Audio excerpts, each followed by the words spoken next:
If we could frame the shoes as slightly cheaper than the main competitors and match their quality, that is a unique value proposition. They want to see that this is led by real people and they actually wear the products that they're selling and they want to get a good deal. 81,000 likes and almost 10,000 saves. That is the strategy for paid ads. The psychological trigger is social proof plus FOMO, or fear of missing out. That is how we got Be Lovely up to $100,000 a month in revenue. What's going on, everybody? Welcome back. In today's video, I'm going to build the entire clothing brand TikTok shop money printer strategy from scratch in this Figma board, so you can follow along with me. My name is Chris Drago. I run a brand called Pathos of Things. I'm the creative director and I design all the clothes and I do all the marketing.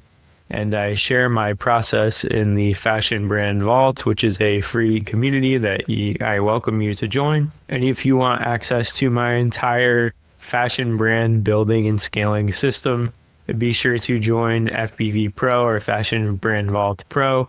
It's my new premium group. We are at 12 members now, and everybody in there is super serious. So if you take it serious and you want to save a bunch of time and a bunch of money, join the pro group and tap in with me. Okay, so today we have the Fashion TikTok Shop money printer strategy. To make this large, we'll make it bold. Everything I'm going to show you today is from a real brand called Be Lovely. They sell women's shoes on TikTok Shop and on Shopify, and I help them scale to $100,000 in revenue per month. The content creator that you see in these videos, her name is Cece. She's one of my best friends, and we worked together on this project. She made the content, I helped her with some of the strategy, and then I ran paid ads. So I'm going to break down that whole strategy now. Step one, if you are going to print money, is having a product and offer. I will break down the products and offer for Be Lovely. Be Lovely has a unique value proposition, and they fit into a specific section of the market. They specifically catered to people with wide feet that wanted or want comfort and a specific aesthetic. They wanted what's called the coquette aesthetic. Next, they were slightly cheaper, or are slightly cheaper, than their competitors. And there's one main competitor in particular for Be Lovely, and that is cider. So here is basically the same exact shoe that Be Lovely sells, but from another brand, a bigger brand called Cider. Be Lovely has 36,000 followers and sells pretty much the exact same product. Cider has 950,000 followers. It's a much bigger brand and they pump out way more content. But really the big thing here is that you can be a small brand and compete. It's really what I'm kind of trying to drive home here. People that shop on Cider like the quality and they like the price. So at Be Lovely, if we could frame the shoes as slightly cheaper than the main competitors and match their quality, that is a unique value proposition. And then another thing that we implemented was heavy discounting. So we did weekly sales and we had coupons always on. So first time buyers get a coupon, returning buyers get a coupon. If you saw an ad, you get a coupon. That's big with TikTok Shop, convincing impulse buyers to just jump in. The nature of TikTok Shop encourages impulse buying. So I like to optimize for the top of funnel. Maybe with higher price products and designer products, like for Pathos of Things, my own brand, that I design the clothes for, I optimize for the bottom of the funnel. I do a lot of nurturing.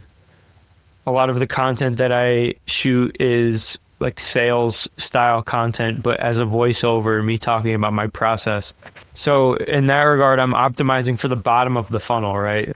The people that buy are the ones who've stuck around for a long time, have seen multiple pieces of content from my brand. Maybe they've seen an ad. But with TikTok Shop, it's all about the top of the funnel, optimizing on people buying impulsively, seeing the brand for the first time, being like, oh, I like that, and then just clicking buy. That's what I mean by optimize for top of funnel. Okay, so that is product/offer. After the product and offer are dialed in, it's time to create content and start testing different content ideas. So that's what we'll put over here. We'll call this content engine. For the Be Lovely content engine, we had an in-house creator. The in-house content creator did a daily shoot and edit cycle of 3 posts per day, where she would test different hooks and formats. Eventually, a couple hooks and formats performed the best, and then she just focused on that style, whatever that is, that format, that voiceover. In this case, it was calling out a specific audience that has wide feet, and then voiceover from the content creator while she showcases herself wearing the product. That was the winning formula. It was super simple. And she did all of this basically from her apartment. She just worked from home and took little videos of shoes. And that's the ideal situation for a content creator. It's low hassle. And once you get something that works, you just rinse and repeat. And then that's how you get to the millions of views organically. All content was backed up in Google Drive for repurposing.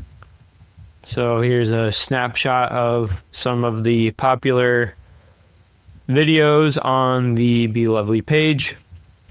Let's actually watch some of these together, and I can break down the formula, and then I'll also share a custom GPT that I built that helps with writing viral scripts. So we're going to do a little bit of vibe marketing in this video as well. So to recap, post timing tests. So 3 per day. 3 per day. AM, noon, PM. A good strategy to try, which I'll break down in more detail as we watch them, is the comment farm and the stitch or duet strategy. I'll explain what both of those are. You can also easily cross-post the best performers or best performing videos to Instagram Reels without the TikTok watermark, because the raw footage and the final edited versions are in Google Drive. That's why you back them up there. So let's put that over here, and we'll connect these now. So we have our product and our offer. We have our content engine. Now let's go back to the Be Lovely site and watch some of these videos together. Lost my man.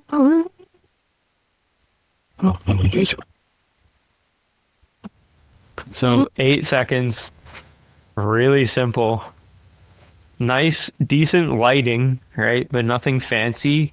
In the apartment, just showcasing the product. For the copy here, it calls out the very specific demographic. So ladies were obsessed with our viral wide fit Mary Janes. They're designer brand quality, go with everything, and they're so comfy you can walk around in them all day.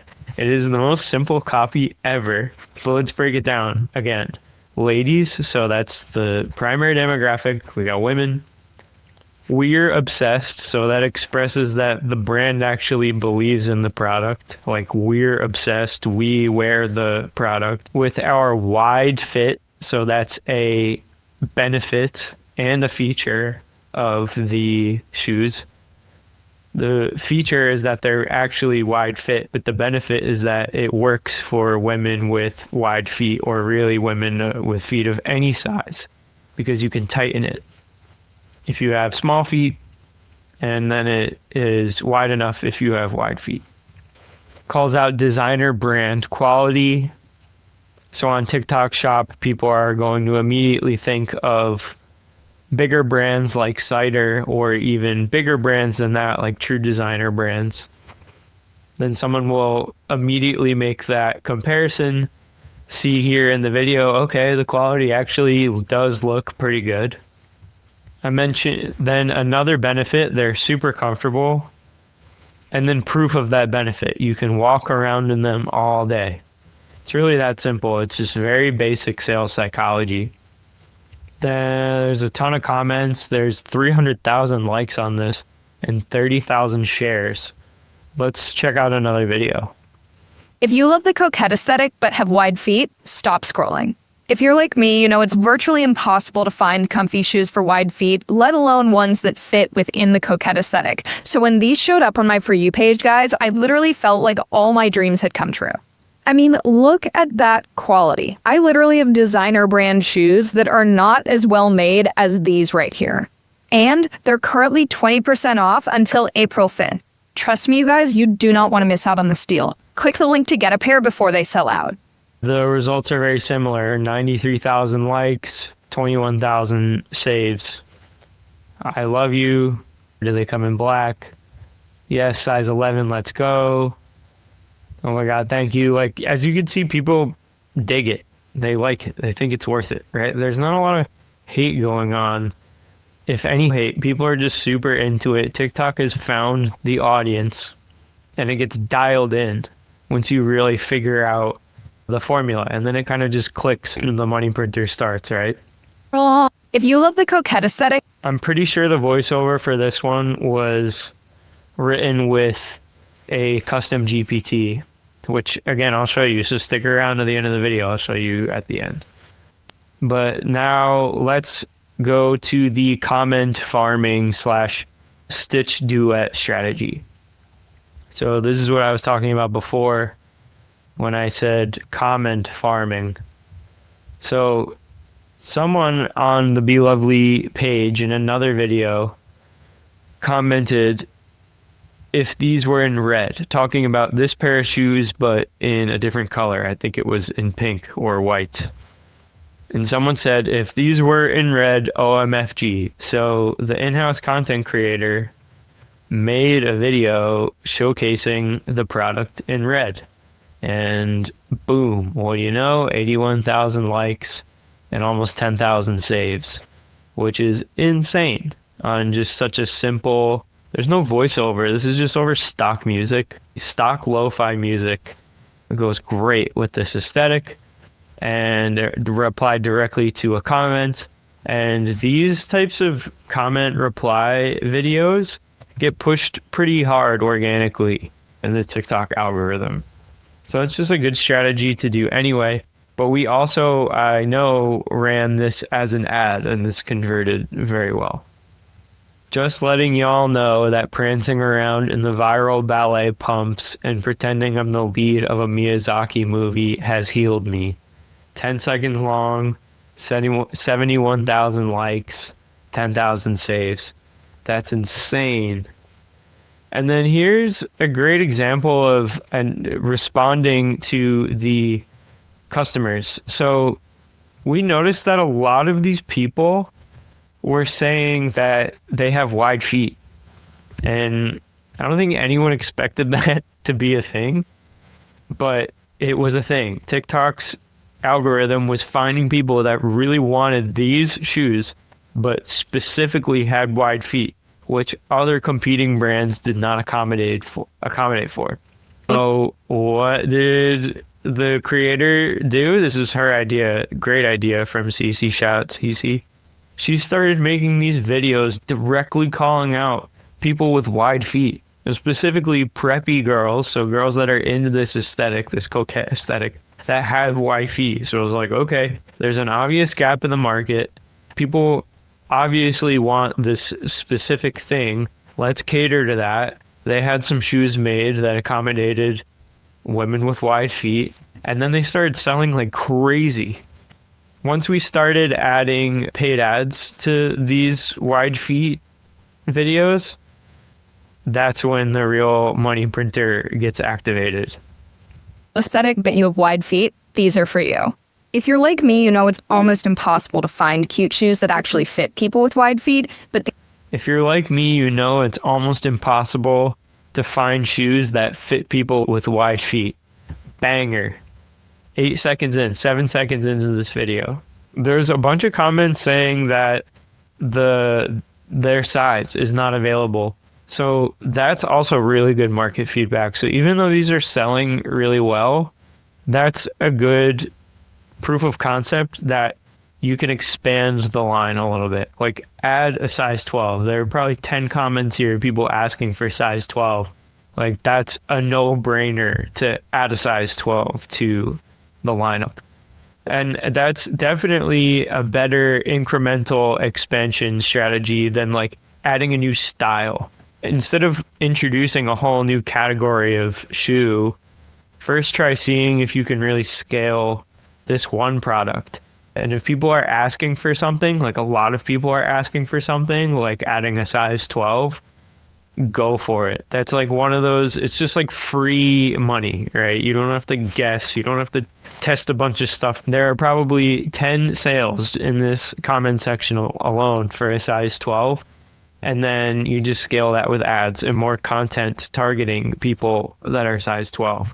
And then you just sell out. Here we go. Another one, comment farming and calling out a specific person in the market, someone that wants a wide foot shoe. Someone commented, are they wide foot friendly? And then the content creator opens up directly with yes. yes, our Mary Janes are wide foot friendly. In fact, as you can see here, the toe box is specifically shaped for girlies with wide feet, and that strap is super stretchy to accommodate all shapes and sizes. If you have any more questions, leave a comment below. And it's super candid. Like, there's no compressor on this audio. It definitely could be spiced up, but that's not even really necessary when you're doing TikTok shop. If anything, people like when it feels a little more lo-fi. It doesn't feel as polished. I think it's totally different when you're doing like cut and sew clothing, or if you have a designer brand and you're focusing more on Instagram and you don't sell on TikTok shop. This type of strategy might not be the best because the audience for those products want to see art and higher quality visuals. But the audience for these products don't want to see that. They want to see that this is led by real people and they actually wear the products that they're selling and they want to get a good deal. Which for these types of products, again, it's more important than going all in on the art direction. But if you're going to do a cut and sew designer brand, going harder on the art direction is going to help be the differentiator that makes your brand really stand out and look special, even if it takes a little bit longer to see serious money from that strategy. Okay, now we're going to look at the TikTok script writer custom GPT that I built. This is the custom GPT that CC used to make the scripts for the viral Be Lovely videos. If you want access to the custom GPT for analyzing and writing TikTok scripts, grab it in the FBV Pro group.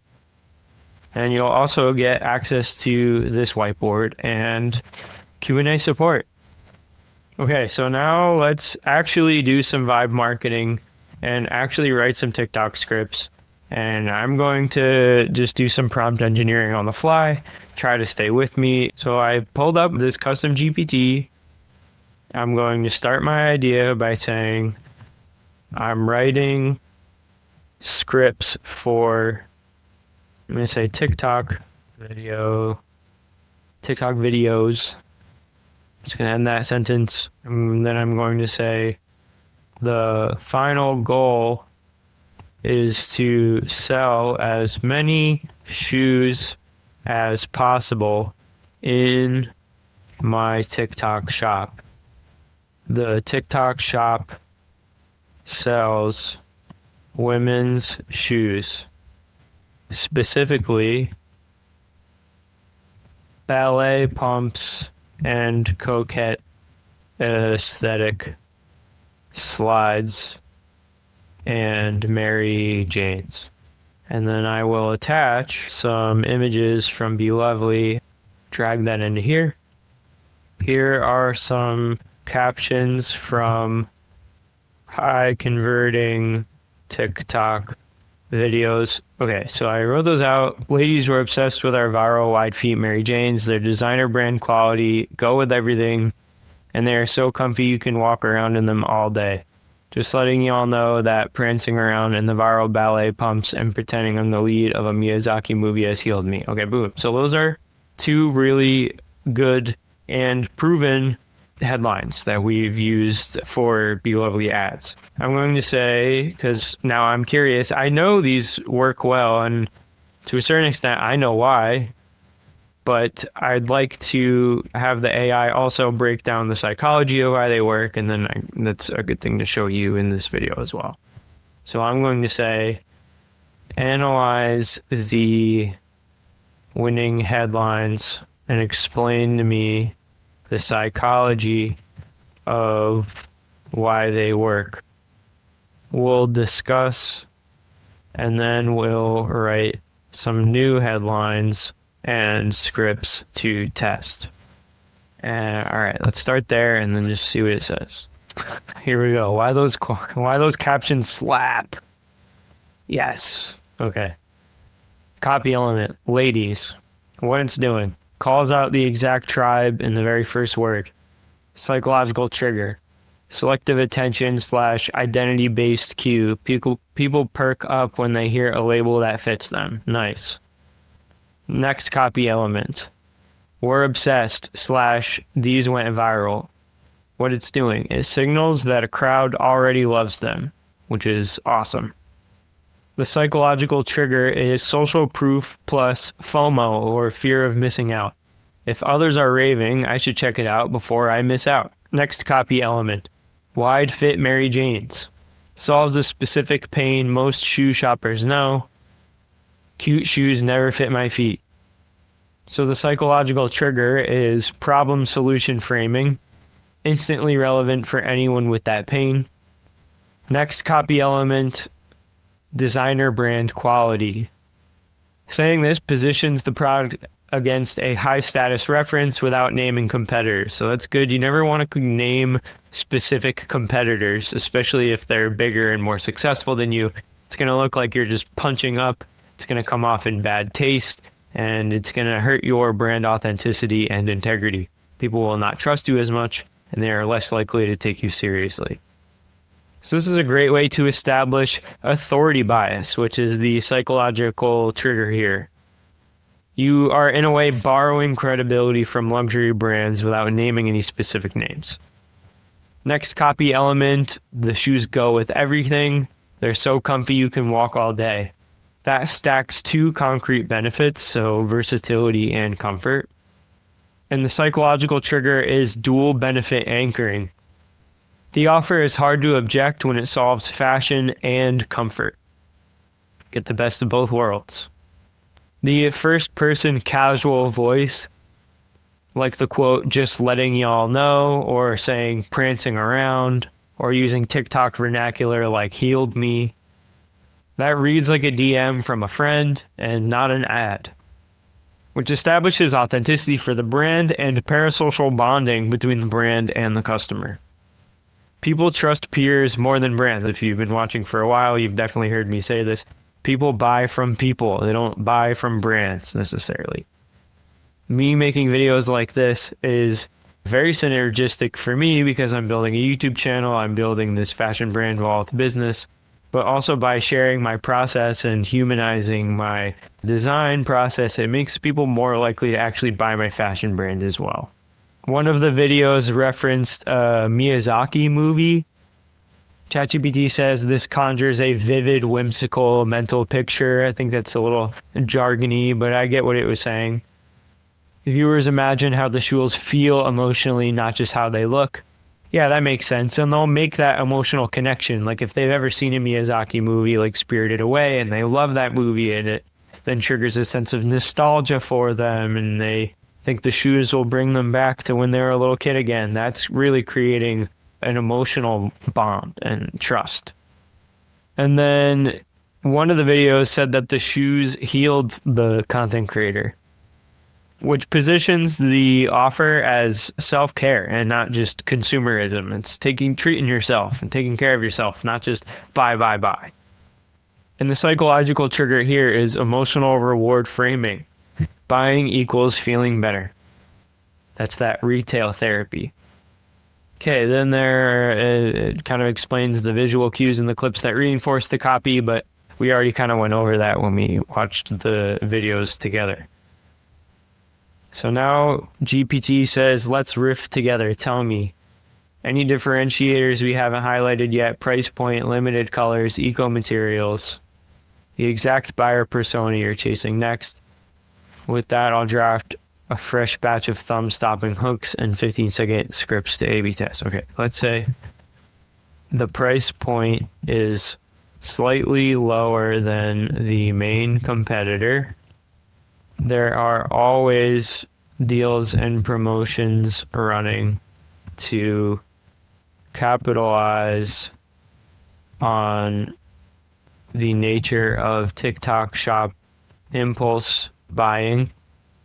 The exact buyer persona is a college girl that is into theater, likes dressing preppy, and has wide feet. We're including that in here because we know for a fact, based on what people have been commenting on the videos, that wide feet is a big selling point. So I'm going to make sure that's in there. Let's just run with that and see what it comes up with. Below are 10 thumb-stopping hooks followed by 4 plug-and-play 15-second video scripts built for a wide-fit theater kid, preppy college girl. Let's go. Who loves a bargain and buys on impulse. 10 hooks to test, on-screen text or caption. PSA to my theater majors, the lead role shoes are finally under $40. So this frames the shoes with a catchy name. So we were just calling them Mary Janes or the ballet pumps, but I think I like this idea of changing the name to be a little bit less generic and have like an actual name, almost like the product is a character, right? Like the lead role shoes. If you wear these, you're the lead role. Or it's what the lead role wears when she's hanging out at class or between classes. When she's not acting as the lead role, it's who she is in real life. I think that's actually a really good concept, and I might riff on that myself later. Next one, preppy girls with wide feet, your comfy Mary Janes just dropped, and they're on flash sale. Nice. So that calls out the target demographic, frames the product, and triggers FOMO and attracts impulse buyers. I don't know if I love number 3 as much. I'll explain why. I tried the cheaper dupe of blanks, and that's implying you can fill a brand there. $70 pumps, and yeah, I'm keeping these. So I like that. I only think that this works when you are calling out something that's super commoditized. Like, I have no problem with my brand calling out a fast fashion conglomerate like Zara, or, you know, I'm trying to appeal to a market that maybe likes to shop at Zara but wants something that's not fast fashion and something that's a little bit more unique. So, like, I I really feel so bad being like, this is the nicer version of Zara, basically. But if you're going to say like, oh, this is the cheaper version of Prada's whatever pumps, like the quality better be really good. If you're going to pick like a smaller competitor, for example, a competitor of my brand might be Elwood or Pool House New York.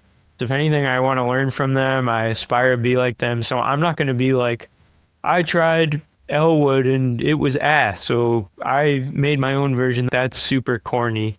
Let's keep going. Proof you can sprint across campus and look Bridgerton level cute. Nice. So this is implying you can sprint across campus. If you can sprint across campus, then they must be comfortable and easy to take on and off. Bridgerton level cute, that's calling out a specific cultural reference and uses some vernacular that this target audience would use. In other words, it's how they would talk.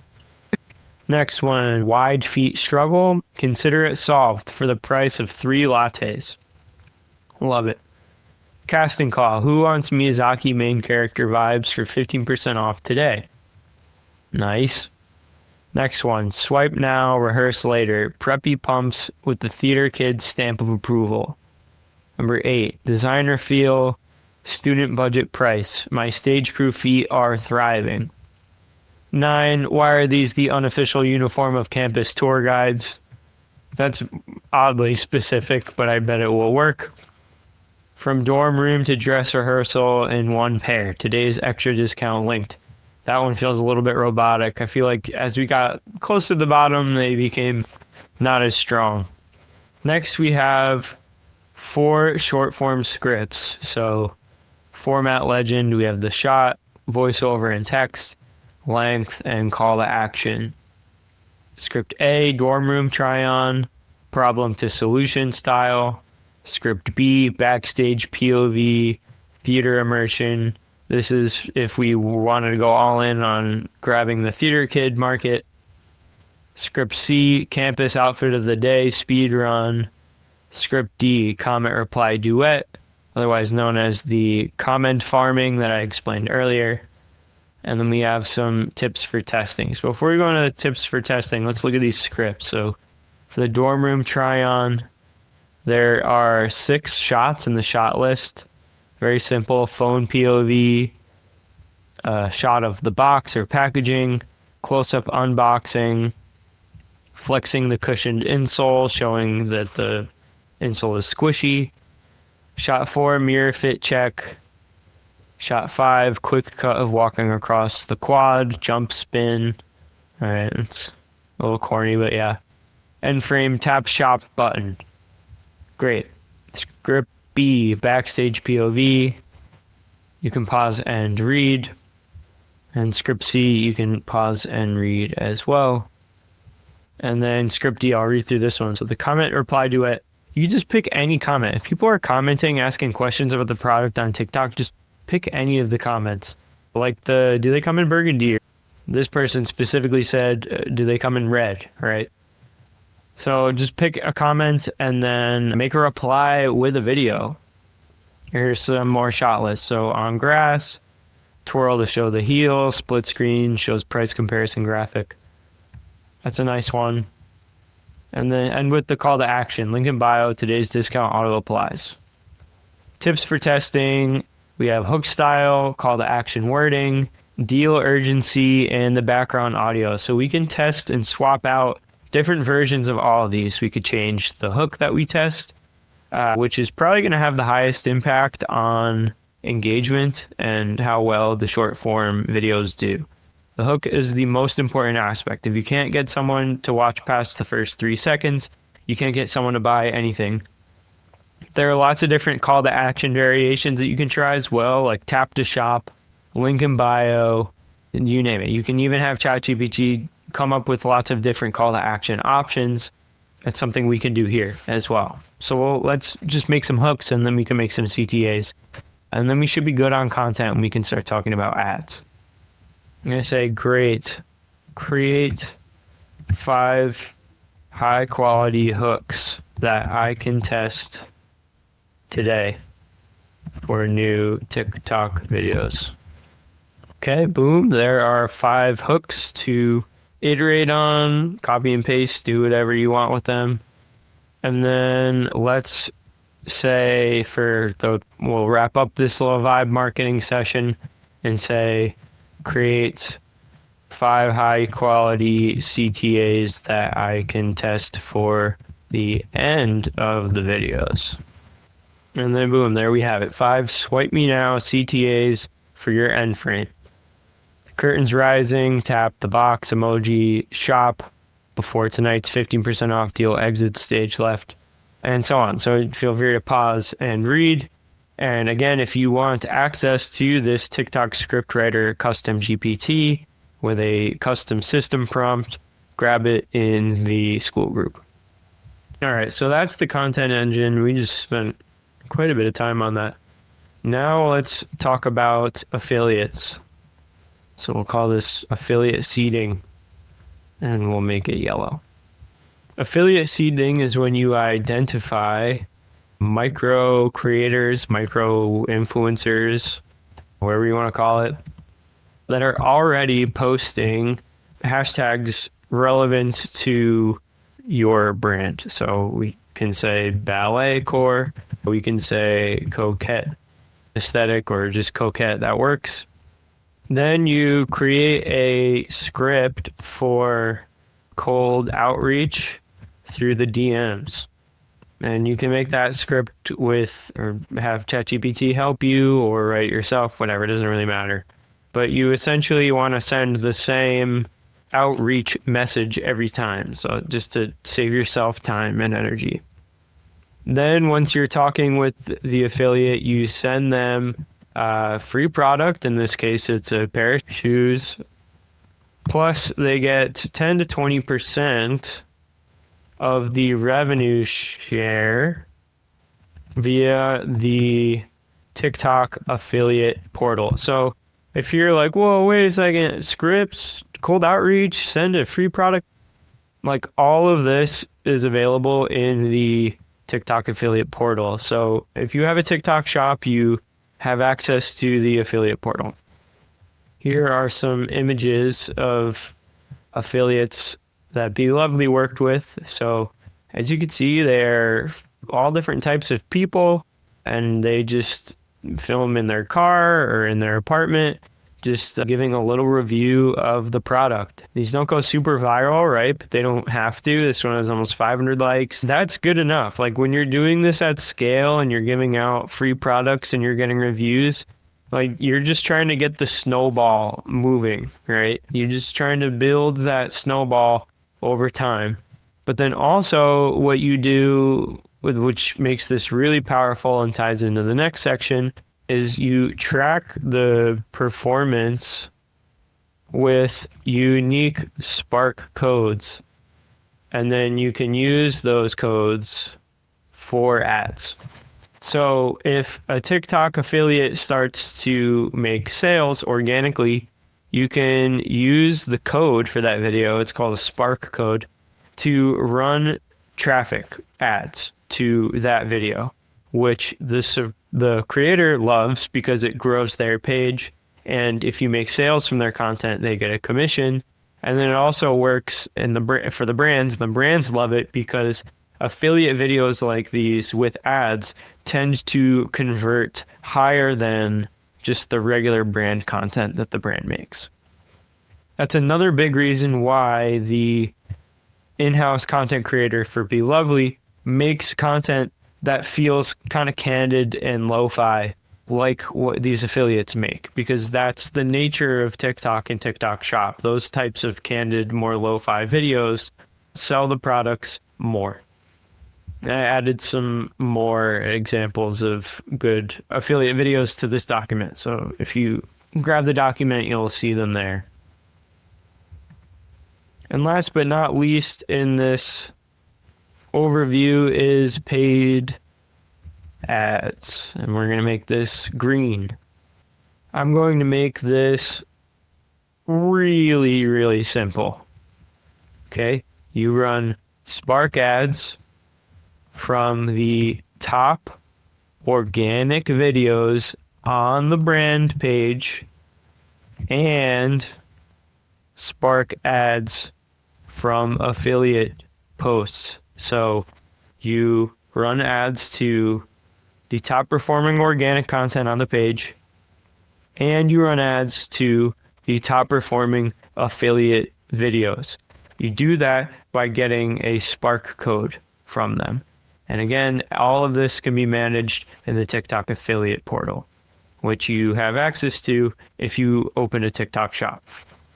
That is how we got Be Lovely up to $100,000 a month in revenue. This video GMV here accounts for all the money made from the videos on the brand page. So that includes organic and paid ads, but specifically for the videos on the brand page posted by the in-house content creator. And the affiliate GMV accounts for the money made from affiliate videos, managing the affiliates in the affiliate portal, and running ads to the top performing affiliate content. It's really that simple. It takes time and it takes an investment. I'm not saying it's easy, but it's simple.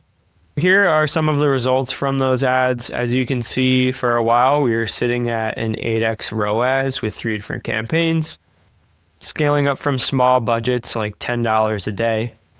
I set up the campaigns like this. Product 1. Then within that, I have cold video, which stands for the cold traffic ads to the video content made by the in-house content creator. And then we have cold affiliate and warm affiliate. So this is the campaign level. This is the ad set level. And then below that, we have the ad level. So every product gets its own campaign. Then the ad set level is where we set the audience. Think about this as the audience level. So each of these squares represents a different audience and then bucket of content that gets sent to that audience. And the bucket of content holds all the ads. So for cold video, this is running ads to cold traffic only, so people that have never heard of the brand before. And the ads are, the ad creative is in-house content creator video. That is the cold video ad set. Warm video ad set, or I think in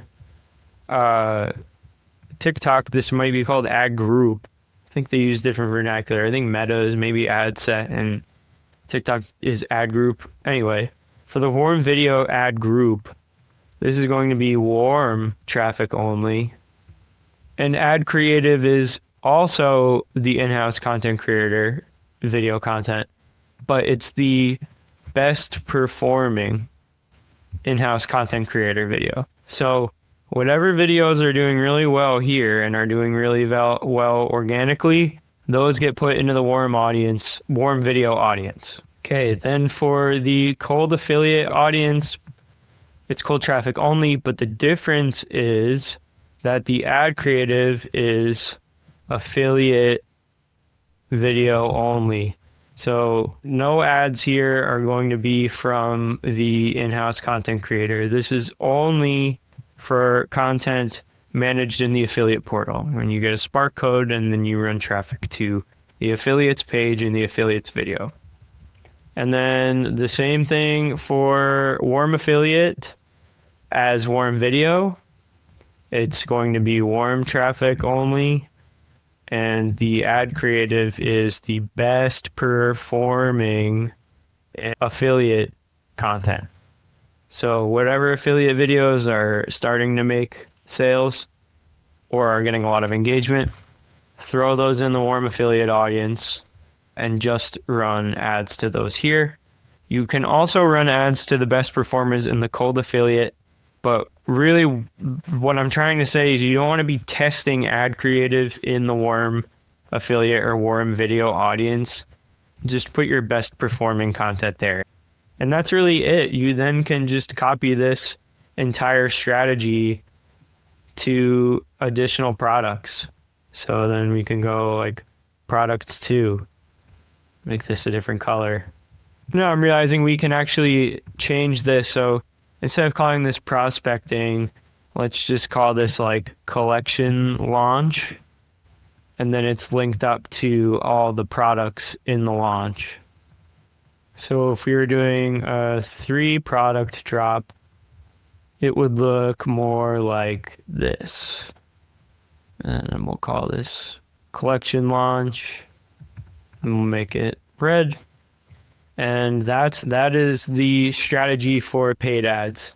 That when done correctly and after following all these other steps, your ad should look like this.